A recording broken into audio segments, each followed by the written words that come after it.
Okay, so I wanted to take you guys along with me as I get ready for a headshot job.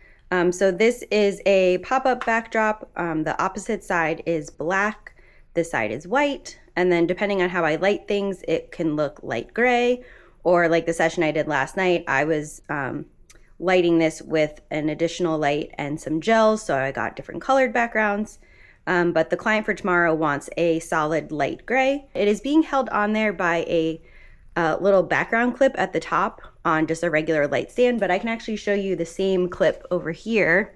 I'm using it with one of my reflectors. So it's just this piece right here. I pop right on the top of a stand and then can use this clip to hold the backdrop in place. I'm actually gonna bring for this session 2 reflectors. So one that will be right next to the person opposite my main light, and then I'll have an additional one on a stand to go right in front of the person. So I will have 2 AD200s on light stands. I do have the bulb attachment on both of them since I'll be using soft boxes. So for the hair light, I'm using this strip box.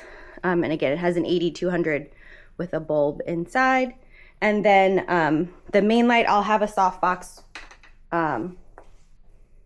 probably one like this. I don't think I'm gonna take this one. This one I had out last night because I needed the grid attachment for it so that I could get a little bit more dramatic lighting. The shots I was doing last night were actually like for a dance competition, not corporate headshots. So I was using the grid to give me a little more drama.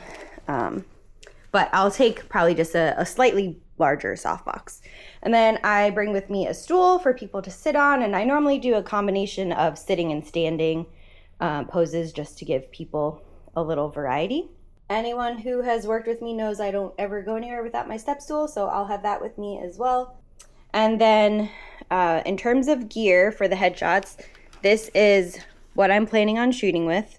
So I have my Fujifilm X-T5 with my Godox trigger on it so I can trigger all of my lights, and then the 55 to 140 lens, which is like a 70 to 200 equivalent for anyone on full frame.